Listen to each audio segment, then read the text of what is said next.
applying for the job in China. Finally getting a yes after 8 months of applying for jobs and getting told no. First job 10 years on the other side of the world. All right, boom. I know. I'm like, okay, we finna go to China after this year in China. Ain't no telling where we gonna be mentally, spiritually, physically. Like, I knew this was gonna be a great stepping stone towards finding my purpose, towards finding my next passion, all of that. You know what I'm saying? Just finding myself. Now, did I intend on it going the way that it went? Absolutely not. But it took all of that for sure for me to be exactly where we at right now, doing what we're doing right now. So it was just the whole purpose, the whole journey of finding yourself, honestly, or at least finding myself. Cool.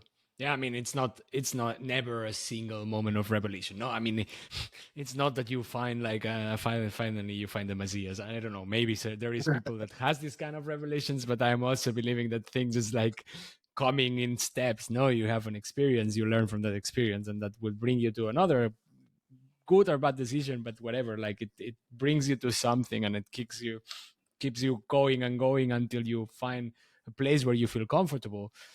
That's something that I also wanted to ask you. Like right now, you are also like, yes, you went best-selling author. You had your books. You start writing more, like more often. Let's say like this. You said 6 books until now. It's a lot. Yeah. Since 2020, it's like 5 years. It's a book per year. It's not bad. It's very very impressive. But at the same time, you are also, as far as I saw, and I check you on social media a little bit also, like you're doing content, you're trying to be like trying to inspire other writers who can be there, like becoming a little bit the mentor idea also behind it. No, you just say it also help other people publishing their books. How does this transition from being an expat first, then becoming an author for explaining your experience, and then now helping others to do it? Just from the success, I was 14 days in Beijing accumulated. Like, so many people, countless people asked me questions about writing, publishing a book. You know what I'm saying? All the steps in between and just how to get to that point. It surprised me how many people actually had aspirations or always dreamed of publishing a book or writing a book or you know, in a bestseller at some point in time in their life. For me, this was just an idea I was given. I just took it with it, and I had a lot of success. So it's like, okay, this is something that people actually yearn to do or want to do, and I got tools and the sauce to do it. You know what I'm saying? I got some good game to give out for folks that's really serious about it. And like I said, I work with countless people, countless people, giving the game away for free.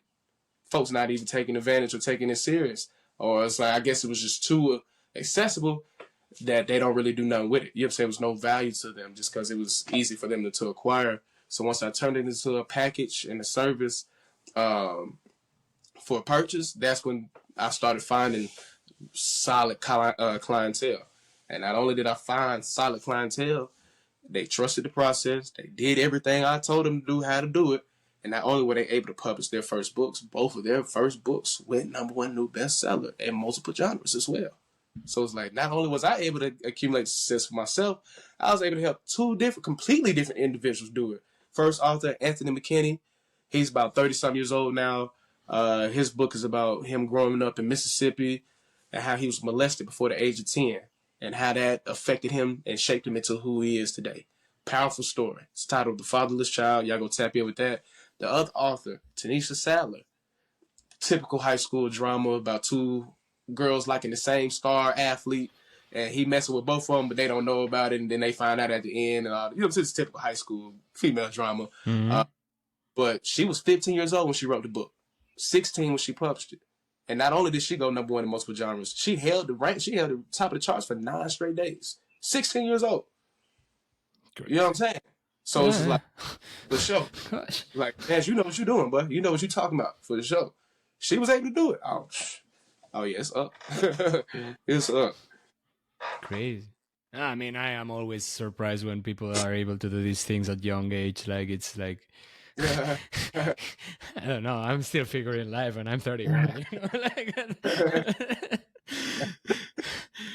Cool. Then I would say I would ask you one last question before we jump to your life hack or advice as an expert, and it's how did your family take it? Like your circle of friends took Or, your return home in yeah, a deported plane thing.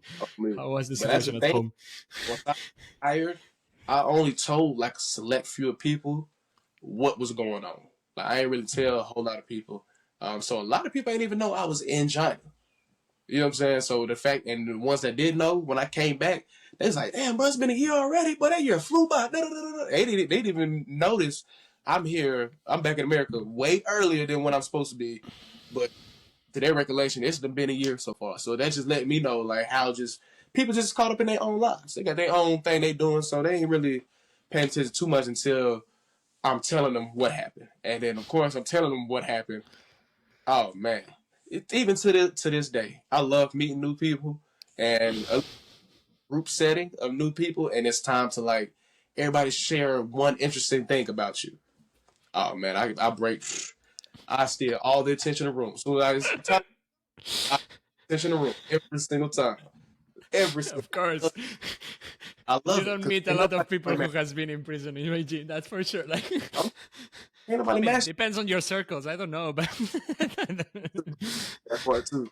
But even then, like I'd have been around people that's you know what I'm saying that 10 years in prison and stuff like that, and I tell them my story, and they're just blown away by my story. You know what I'm saying? Their situation far more harsher than what I went through. So it's still like it's just an attestment. Like it caught everybody by storm, especially when I dropped it and I released it. I just put the started running the promo for the book while it was still on pre-order. Caught everybody by storm because one, it's like this man wrote a book. Two, this book is about what? Hold on, when all of this take place? Like what? You done came out of left field with this, too. And COVID had just started. Like this pandemic had just shut everything down at that point in time. So everybody was at the house, had number of idle times on their hands. It was all divine timing. It was beautiful. crazy. No, I mean it's also something that like when you were saying, yeah, I came back and people, of course, like when you go back home, even if it's 1 year or 6 months, life continued at home. You're Um, never you cannot expect that people are waiting for you with I candles mean, yeah, and balloons. You know, like hey, people continued with their lives, and that's what it is. Like at some point you start also, but one thing is that you don't need to, you are not forced at the beginning to explain them what happened and why you are back. I mean, But as soon as you release the book, I suppose there was a lot of people telling you, oh wow, okay, now I am understanding why you came back after six I mean, months no, no. yeah, Yeah, for sure. of course. Cool. So yeah, I would say that we can jump to I don't know if you have any expat life hack advice that you would like to share with my listeners from living abroad, and that you would say, okay, that's what I would do for, I don't know, finding resilience, adapting into a new culture, whatever it passes through your mind. When it just comes to traveling, do your research on the country you're traveling to. Like thorough research. Really look into it. Like there's so many content creators that travel for a living and create content, just giving away free game of different places. So the information is out there for the taking. It's up to you to do your due diligence and make sure you know what it is you're getting yourself into before you go there. Because you don't want no 14 days. I can say that right now. So do your research before you go anywhere.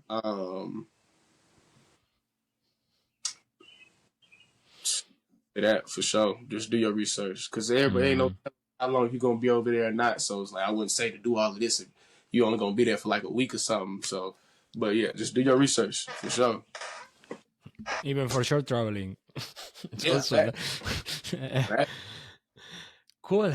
Then I would say, Chancellor, we jump to these mini games that I prepared a little bit, and basically I do this normally to explore the cultural differences between the places that you lived and home, and discover a little bit of like, I don't know, like traditions and ways of doing around the world. So the first mini game that I prepared, it's called True or False, Chinese Okay. edition. That's very easy. Like I found statements about Chinese culture that are either true or are false, and then you can tell me if you know them and if you believe that they are true or they are false, and if you experience anything like it while your time in China. For sure. So first one, it's that it's rude to tip in restaurants in China. Oh yeah, that's facts. Yeah, yeah, they don't.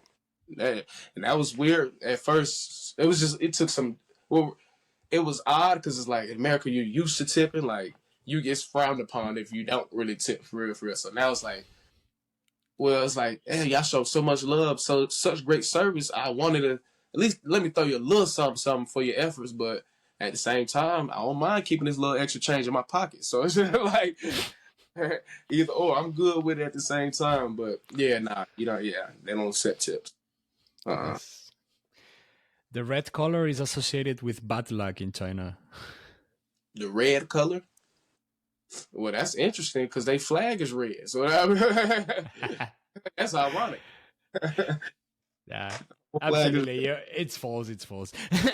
Yeah. you get the good Yeah. tip. No, it's actually a symbol of good luck. So I suppose their Yeah. flag it's also like that because of that. So yeah. If someone gives you a business card, you should take it with both hands. See, I never received no business card from a native, so I'm not even really sure about that one. Yeah, I never received a business card. I'm not even sure. I would assume so, though. You know what I'm saying? That just seemed like something they would do. Take with both hands.